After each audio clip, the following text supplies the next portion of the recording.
ആപ്കി അദാലത്തിൽ പാകിസ്ഥാൻ ക്രിക്കറ്റർ വസീം അക്രത്തിന്റെ മേലുള്ള കുറ്റാരോപണം ഇദ്ദേഹം മനഃപൂർവ്വം കോൺട്രവേഴ്സീസ് സൃഷ്ടിക്കുന്നു എന്നുള്ളതാണ്.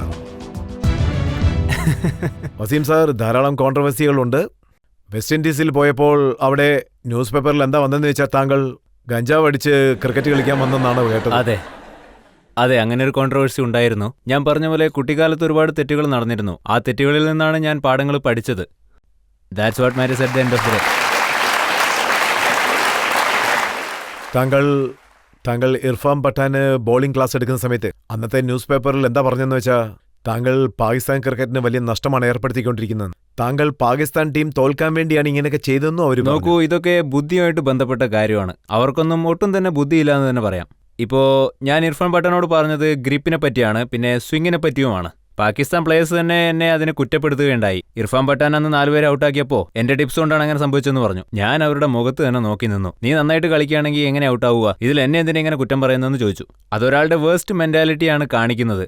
ഇർഫാന് നല്ല ടാലന്റ് ഉണ്ട്, അദ്ദേഹം നന്നായിട്ട് ബോൾ ചെയ്തു. ഞാനൊന്ന് പറഞ്ഞ ഉടനെ അദ്ദേഹം വളരെ നന്നായിട്ട് അത് പിക്ക് ചെയ്യുന്നുണ്ടെങ്കിൽ അതിന്റെ ക്രെഡിറ്റ് ഇർഫാനുള്ളതാണ്, അല്ലാതെ എനിക്കല്ല. അദ്ദേഹം 1 മാസം കൊണ്ട് തന്നെ എല്ലാം പിക്ക് ചെയ്തെടുത്തു. ആൻഡ് അത് ഒരു ഇമ്പോസിബിൾ ആയിട്ടുള്ള കാര്യമാണ്. And he did it well and I am happy for him. Pakistan പ്രസിഡന്റിനെ പറ്റി കംപ്ലൈന്റ് ഉണ്ടെങ്കിൽ ഞാൻ അതിനെപ്പറ്റി കെയർ ചെയ്യുന്നില്ല, ഇനി ഒരിക്കലും ചെയ്യുകയുമില്ല. ഇപ്പോൾ താങ്കൾ കൊടുത്ത ആ സ്റ്റേറ്റ്മെന്റിനെ കുറിച്ച് ഞാൻ പറയാം. 2005 സംഭവിച്ചൊരു കാര്യമാണ്. അതായത് വെസ്റ്റ് ഇൻഡീസ് ടൂറിന്റെ സമയത്ത് ഷോഹൈബ് അഖ്തറിനെ ടീമിൽ ചേർത്തില്ല. അപ്പോൾ പാകിസ്ഥാനിലെ പത്രക്കാരെന്താ എഴുതിയെന്ന് വെച്ചാൽ നിങ്ങൾ സെലക്ടേഴ്സിനെല്ലാം ഭ്രാന്ത് പിടിച്ചിരിക്കുകയാണ്. അതെ, ഞാൻ അങ്ങനെ പറഞ്ഞിരുന്നു. ഐ തിങ്ക് ഞാൻ ക്രിക്കറ്റിന് ശേഷമാണ് അങ്ങനെ റിയലൈസ് ചെയ്തത്. എന്റെ മനസ്സിലുള്ളതൊക്കെ പറയാമെന്ന്. ക്രിക്കറ്റ് കളിക്കുന്ന സമയത്ത് നമ്മളൊരു ലിമിറ്റിനകത്ത് നിന്നുകൊണ്ട് സംസാരിക്കണം. സംസാരത്തിൽ എന്തെങ്കിലും പ്രശ്നങ്ങൾ ഉണ്ടായാൽ പിന്നെ PCB നമ്മളെ ബാൻ ചെയ്യും, അതല്ലെങ്കിൽ ഫൈൻ ഇടും. സോ എന്റെ മനസ്സിന് എന്താണ് ശരിയെന്ന് തോന്നുന്നത് അത് ഞാൻ പറഞ്ഞേ തീരൂ. അതിനകത്ത് ഒരു തെറ്റുണ്ടെന്ന് പറയാൻ പറ്റില്ല. പക്ഷേ നമ്മുടെ കൾച്ചറിൽ ജനങ്ങൾ തുറന്നു പറയുന്നില്ല. എനിക്ക് PCBയിൽ ജോലിയൊന്നും ആവശ്യമില്ല. മാത്രമല്ല വേറെ ഓരോ ഓർഗനൈസേഷനിലും ഞാൻ എന്റെ ഈ ജോലിയിൽ ഇപ്പൊ സന്തുഷ്ടനാണ്. With ESPN and star sports and I am enjoying life. In fact ഞാൻ ബ്ലാക്കിനെ ബ്ലാക്ക് എന്ന് പറയാതെ വൈറ്റ് എന്ന് പറഞ്ഞാൽ അത് ഞാൻ ചെയ്യുന്നൊരു തെറ്റ് തന്നെയല്ലേ? ഇത് കൺസിസ്റ്റൻസി അല്ല. ഒരു സമയത്ത് താങ്കൾ അദ്ദേഹത്തെ ടീമിൽ ചേർക്കുന്നു, കുറച്ചുനാൾ കഴിഞ്ഞ് സെപ്റ്റംബർ 5, 2005 താങ്കളുടെ സ്റ്റേറ്റ്മെന്റ് എന്താണെന്ന് വെച്ചാൽ ഷോഹൈബ് കൂടുതൽ സംസാരിക്കുന്നു, കുറച്ച് കളിക്കുന്നു എന്ന്. അദ്ദേഹം ടീമിനകത്ത് വരുന്നതിനെ പറ്റിയൊന്നുമല്ല, അത് ടോട്ടലി ഡിഫറന്റ് ആയിട്ടുള്ള ഒന്നാണ്. അതിനും ഇതിനും യാതൊരു ബന്ധവുമില്ല. അദ്ദേഹം സ്റ്റുപ്പിഡ് ആയിട്ടുള്ള ഒരു സ്റ്റേറ്റ്മെന്റ് കൊടുത്തു, ഞാനൊരു ജംബോ ജെറ്റ് ആണെന്ന്. I M like A Ferrari. പിന്നെ അദ്ദേഹം ഓസ്ട്രേലിയയിൽ പോയിട്ട് പറഞ്ഞു അവർ 10 പേർക്കെതിരെ ഞാൻ ഒറ്റയ്ക്ക് പൊരുതി നിന്നു എന്നൊക്കെ. ഇങ്ങനെയുള്ള സ്റ്റേറ്റ്മെന്റുകൾ കൊടുക്കുമ്പോൾ നമ്മളും തിരിച്ചെന്തെങ്കിലുമൊക്കെ പറഞ്ഞേ തീരൂ. ഡ്രോപ്പ് ചെയ്യുന്നത് ന്യായമാണ്, പിന്നെ അത് ക്യാപ്റ്റന്റെയും കോച്ചിന്റെയും ജോലി കൂടിയാണ്. ഡിസിപ്ലിൻ ഇല്ലാത്തവർക്ക് ഡിസിപ്ലിൻ പഠിപ്പിച്ചു കൊടുക്കുന്നത്. തിരിച്ചു വന്നതിന് ശേഷം കൊച്ചുകുട്ടികളെ പോലെ PCBയുടെ അടുത്ത് അദ്ദേഹം കംപ്ലൈന്റ് പറയാറില്ല. ഒരു തവണ ടോപ്പ് പ്ലെയറിനെ ടൂറിൽ നിന്ന് തിരിച്ചയക്കുകയാണെങ്കിൽ ഇനി ഡിസിപ്ലിൻ പഠിപ്പിക്കണമെങ്കിൽ ടോപ്പിൽ നിന്ന് പഠിപ്പിക്കണം. നിങ്ങൾക്ക് ഗഡ്സ് ഉണ്ടെങ്കിൽ, ബേസിക്കലി ഞാൻ മൈൽഡ് ആയിട്ടുള്ള വേർഡ്സ് യൂസ് ചെയ്യുന്നുള്ളൂ. If you have the guts, അവിടെ നിന്ന് ഷോയിബിനെ തിരിച്ചയച്ച് അവർക്ക് ഡിസിപ്ലിൻ പഠിപ്പിക്കുകയാണെങ്കിൽ ഷോയിബ് മാത്രമല്ല ടീം മൊത്തം തിരുത്തിയാനെ. തിരിച്ചു വന്നതിന് ശേഷം നമ്മൾ ക്രിക്കറ്റ് ബോർഡിനെ കംപ്ലൈന്റ് ചെയ്യുന്നു. താങ്കൾ ക്യാപ്റ്റൻ ആയിരുന്നെങ്കിൽ ഷോഹൈബിന്റെ കാര്യത്തിൽ എന്ത് ചെയ്യുമായിരുന്നു? എന്റെ ക്യാപ്റ്റൻസിയിലും ഷോയിബ് കളിച്ചിട്ടുണ്ട്. 99-ൽ ഞാൻ ക്യാപ്റ്റൻ ആയിരുന്നു. ഞാൻ 2-3 വഴക്ക് പറഞ്ഞ് തിരിച്ചയക്കും, അപ്പോഴൊക്കെ അവൻ നന്നായിക്കോളും. അപ്പോൾ അദ്ദേഹം ഇങ്ങനെ പറയുമായിരുന്നില്ലേ താങ്കൾക്ക് ഭ്രാന്ത് പിടിച്ചു വഴക്ക് പറയുന്നു? ബിലീവ് മീ, ജനങ്ങൾ അദ്ദേഹം പറയുന്നതിനേക്കാളും ഞാൻ പറയുന്നതാണ് വിശ്വസിക്കുക. കാരണം അവർക്കറിയാം ആർക്കാണ് ഭ്രാന്തെന്ന്. മറ്റൊരു ന്യൂസും വന്നിരുന്നു, താങ്കൾ ഇന്ത്യൻ ടീമിന് കോച്ചാകാൻ ആഗ്രഹിക്കുന്നുവെന്ന്. ഇല്ലില്ല, അതൊക്കെ കുറച്ച് ഓവറാണ്. എനിക്കാരും അങ്ങനെ ഒരു ഓഫറും വെച്ചിട്ടില്ല. പക്ഷെ ആ സമയത്ത് ഞാൻ ഇന്ത്യയിൽ ഉണ്ടായിരുന്നു. ഞാൻ ESPNൽ ജോയിൻ ചെയ്ത സമയം. സോ ഞാൻ ഒരു സിറ്റിയിൽ നിന്ന് മറ്റൊരു സിറ്റിയിലേക്ക് ട്രാവൽ ചെയ്തുകൊണ്ടിരുന്നു. അപ്പോഴാണ് ഞാൻ ഈ കാര്യത്തെ ഒരു ന്യൂസ് പേപ്പറിന്റെ ഫ്രണ്ട് പേജിൽ വായിച്ചത്. ഞാൻ പറഞ്ഞു എനിക്ക് ഓഫറൊന്നും വന്നില്ലല്ലോ, ആരാ ഇങ്ങനെ എഴുതിയത്? ഒരുപക്ഷെ വന്നിരുന്നെങ്കിൽ ഞാൻ ഹാപ്പി ആയിരുന്നേനെ.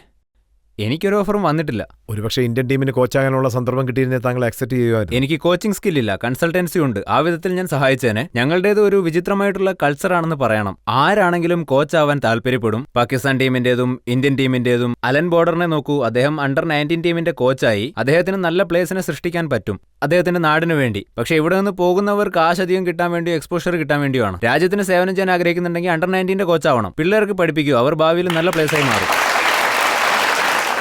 പബ്ലിക്കിൽ ആർക്കെങ്കിലും എന്തെങ്കിലും ചോദ്യം ചോദിക്കാനുണ്ടോ? അദ്ദേഹം.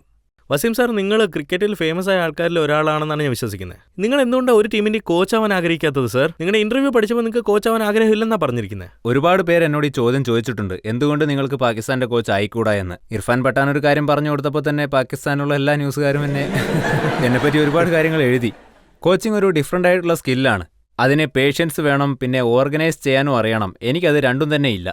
പക്ഷേ എന്തെങ്കിലും എനിക്ക് ഈ ഓപ്പർച്യൂണിറ്റി കിട്ടുകയാണെങ്കിൽ ഞാൻ തീർച്ചയായിട്ടും അതിനെപ്പറ്റി ചിന്തിക്കും. കൺസൾട്ടന്റ് ആവാൻ പറ്റും. പറ്റാവുന്നത്ര ഞാൻ ക്രിക്കറ്റിന് വേണ്ടി ചെയ്യും. യങ് കളിക്കാർ, അത് ഏത് നാഷണാലിറ്റി ആണെങ്കിലും ശരി, അവർക്ക് ഗൈഡൻസ് കൊടുക്കേണ്ടത് എന്റെ കടമ തന്നെയാണ്. അതുകൊണ്ടാണ് ഞാൻ ഇർഫാന് പറഞ്ഞത്. അതുപോലെ മറ്റു ബോളേഴ്സിനും ഞാനത് ചെയ്യാറുണ്ട്. ഞാൻ പോയിട്ട് പാകിസ്ഥാൻ ബോർഡിനോട് എനിക്ക് അവിടെ എന്തെങ്കിലും ജോലി തരണമെന്നും പറഞ്ഞ് അവരുടെ വാതിലിന് മുന്നിൽ നിൽക്കാൻ പറ്റില്ല. ഈ അടുത്തായിട്ട് എനിക്ക് അവരുടെ ലെറ്റർ വന്നിരുന്നു.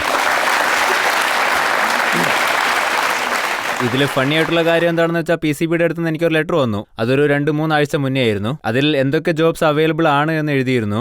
അതിലൊന്ന് ഡയറക്ടർ ഓഫ് നാഷണൽ അക്കാദമി എന്നുണ്ടായിരുന്നു. പിന്നെ അതിന്റെ ക്വാളിഫിക്കേഷൻ എന്താണെന്നാൽ level 1 level 2 coaching course complete ആക്കുകയാണെങ്കിൽ ആ ജോലി കിട്ടുമെന്ന്. അതായത് 400 വൺ ഡേ കളിച്ചിട്ടുണ്ട്, 150 ടെസ്റ്റ് മാച്ച് കളിച്ചിട്ടുണ്ട്. It doesn't matter. പക്ഷേ level 1 and 2 coaching course complete ചെയ്യണം. അതും ഇംഗ്ലണ്ടിൽ സായിപ്പിന്റെ അടുത്ത് പോയിട്ട്. പക്ഷേ വസീം, ഒരു ചോദ്യം എന്താണെന്ന് വെച്ചാൽ 400 മാച്ചുകൾ കളിച്ചൊരു വ്യക്തി, ഇത്രയും വൺ ഡേകൾ കളിച്ചൊരു വ്യക്തി, പാകിസ്ഥാൻ ടീമിന് ധാരാളം വിജയങ്ങൾ നേടിക്കൊടുത്ത ഒരു വ്യക്തി, അദ്ദേഹത്തെ ടീമിൽ നിന്നും പുറത്താക്കിയിരിക്കുകയാണ് ഈ പാലിൽ നിന്ന് ഈച്ച എടുത്ത് കളയുന്നത് പോലെ. എഗെയിൻ ഇത് നടന്നില്ലെങ്കിലാണ് എനിക്ക് ഷോക്കിംഗ് ആയിട്ട് തോന്നുക. എഗെയിൻ ഇത് കൾച്ചറിന്റെ ഒരു പാർട്ടാണ്, ഒഴിച്ചുകൂടാനാവാത്ത ഒന്ന്. സൗരവ് ഗാംഗുലിക്ക് ഇപ്പം എന്താ സംഭവിക്കുന്നത്? അദ്ദേഹത്തെയും ഇപ്പം ഇങ്ങനെയല്ലേ ചെയ്തുകൊണ്ടിരിക്കുന്നത്.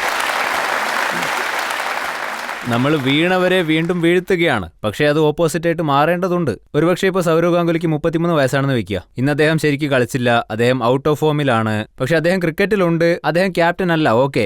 പക്ഷെ അദ്ദേഹം ക്രിക്കറ്റിൽ ഉള്ളത് കൊണ്ട് കുറച്ച് ബാക്കിംഗ് ചെയ്യണം. അദ്ദേഹത്തിന് ബാക്കിംഗ് ചെയ്താൽ ജനങ്ങൾ എന്തിനു വേണ്ടി ബാക്കിംഗ് ചെയ്യുന്നു എന്ന് ചോദിക്കുന്നു. കാരണം അദ്ദേഹം കടന്നു പോകുന്നത് എന്തിലൂടെയാണെന്ന് എനിക്കറിയാം. സോ ആസ് എ പ്ലെയർ ഇങ്ങനെ സംഭവിക്കുമ്പോൾ ഐ ആം അൺസാറ്റിസ്ഫൈഡ്. ഇങ്ങനെ തന്നെയാണ് അവർ എന്നെയും പുറത്തെടുത്ത് കളഞ്ഞത്. ഇത്രയും പേരും പ്രശസ്തിയും നേടിയ ഒരു വ്യക്തിയെ എടുത്തു കളയുമ്പോൾ താങ്കളായിരുന്നേൽ എങ്ങനെ ഫീൽ ചെയ്തേനെയും? അവർ ചെയ്തത് ശരിയാണോ തെറ്റാണോ?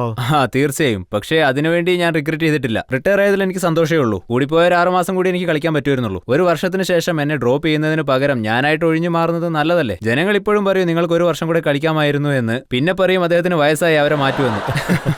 എപ്പോഴും ഇന്ത്യയിൽ ക്രിക്കറ്റ് മാച്ച് ആയാലും ശരി, ഹോക്കി മാച്ച് ആയാലും ശരി, അതായത് ഈ സ്പോർട്ട് സ്പിരിറ്റ് എന്നൊക്കെ പറയുമ്പോൾ അതില് ഒരുപാട് കളിയൊന്നും ഉണ്ടാവില്ല, വഴക്ക് മാത്രമേ കാണത്തുള്ളൂ. അപ്പൊ വഴക്ക് കൂടുമ്പോൾ കളിക്കാനുള്ള കളിയെല്ലാം കുറഞ്ഞു പോയേക്കും. നിങ്ങൾ ഏത് ചാനൽ ശത്രുവിനെ പോലെ കളിക്കണമെന്ന് ആഗ്രഹിക്കുന്നേ? നിങ്ങൾ ഏത് TV ചാനലാണ് കണ്ടത്? എല്ലാ ചാനലിലും കാണിക്കുന്നുണ്ട് സർ. ഞാൻ എല്ലാ ടീമുകൾക്കെതിരെയും കളിച്ചിട്ടുണ്ട്.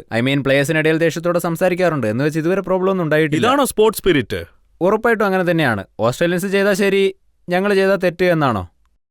ഇല്ല സാർ, നിങ്ങൾ എല്ലാവരുടെ വഴക്കിടും സാർ. പോയി പാകിസ്ഥാൻ ടീം എല്ലാവരുടെ വഴക്കിടുന്നതുണ്ട്. അത് വഴക്കല്ല, aggression on the field. After field ഞങ്ങൾ എല്ലാവരും ഫ്രണ്ട്സ് ആണ്. 6 മണിക്ക് മാച്ച് കഴിഞ്ഞാൽ ഞങ്ങൾ എല്ലാവരും തമാശ പറയും, പൊട്ടിച്ചിരിക്കും, ഒന്നിച്ച് പുറത്തു പോവും. അത് പിന്നെ വസീം സാർ, ഫീൽഡിൽ ഇന്ത്യയും പാകിസ്ഥാനും തമ്മിൽ കളിക്കുന്ന സമയത്ത് താങ്കൾ തന്നെ പറയാറുണ്ട് അഗ്രസീവ് ആയിരിക്കും, പരസ്പരം ഒരു വാശിയൊക്കെ വേണം, വഴക്കുകൾ ഉണ്ടാക്കാറുണ്ട്. അതിന് എന്തൊക്കെ വാക്കുകളായിരിക്കും ഉപയോഗിക്കുന്നത്?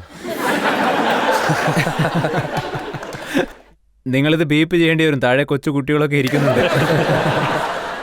അല്ല, ബട്ട് ഐ തിങ്ക് ഇന്ത്യക്കെതിരായിട്ട് കളിക്കുന്നത് ഞാൻ വളരെ എൻജോയ് ചെയ്തിട്ടുണ്ട്. ഐ ഓൾവേസ് എൻജോയ്ഡ് ബിക്കോസ് അതുകൊണ്ട് പ്രഷർ വളരെ കൂടുതലായിരിക്കും. പിന്നെ എപ്പോഴും പറയാറുണ്ടല്ലോ ആഷസ് ആണ് ബെസ്റ്റ് സീരീസ് എന്ന്. അതിന് നോ കമ്പാരിസൺ. വെള്ളക്കാർക്ക് ഇതിനെപ്പറ്റി എന്തറിയാം? ആഷസ് വരും പോകും, ജയിച്ചാൽ വെൽ ഡൺ, അല്ലെങ്കിൽ ബാഡ് ലക്ക്. പക്ഷെ നമ്മുടെ സ്ഥാനത്ത് തോറ്റ 2 വർഷത്തേക്ക് ബാഡ് ലക്ക് ആണെന്ന് പറയാം. വൈസ് വേഴ്സായിട്ട് 2 രാജ്യങ്ങളിലും. ഒറ്റ ടീം വരുന്ന സമയത്ത് ജനങ്ങൾ ചെരുപ്പുമാലയും കൊണ്ട് പോകാറുണ്ട്. അതെ, ചെരുപ്പുമാല, കഴുത, കുതിര എല്ലാം കൊണ്ടുവരും.